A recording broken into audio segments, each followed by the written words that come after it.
دریا ندی نالے میں پیسے ڈالنا کیسا ہے؟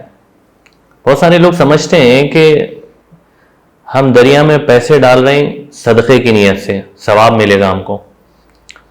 یا بعض لوگ سمجھتے ہیں کہ دریا میں پیسے ڈالنے سے بلائیں دور ہوتی ہیں، مصیبتیں نہیں آتی.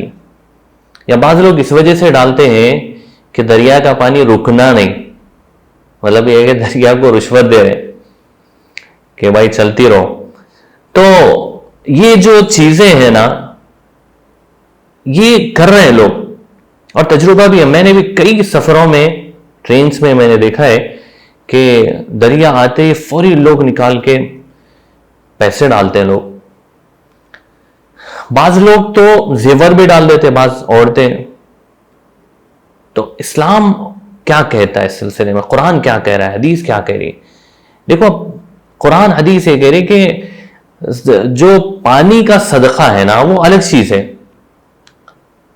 پیسے پانی میں ڈالنا الگ ہے، کسی کو پانی پلانا الگ ہے. اسلام نے ترغیب دی کہ پانی پلاؤ آپ، یا جس علاقے میں پانی نہیں ہے وہاں پانی پہنچاؤ، یہ صدقہ ہے.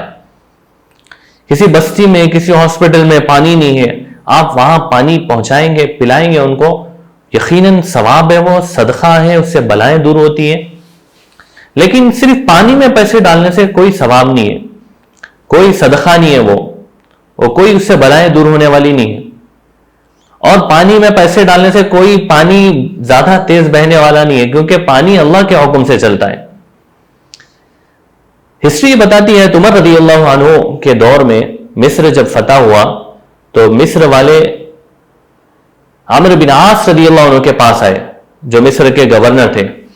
آگے کہا کہ ہم سال میں ایک مرتبہ ایک نوجوان بچی کو اس دریا میں ڈالتے ہیں، دریا نیل میں، تو یہ چلتی ہے ورنہ رک جاتی ہے.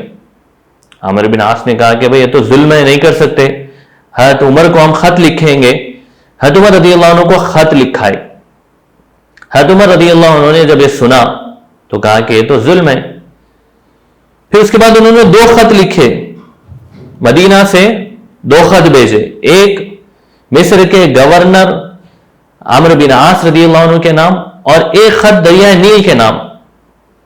گورنر کو خط لکھا کہ جیسے میرے خط ملے تم سارے مصر کے لوگوں کو جمع کرو دریا نیل کے قریب، اور دریا میں یہ میرا دوسرا خط جو دریا کے نام لکھا ہے میں نے، اس میں ڈال دو.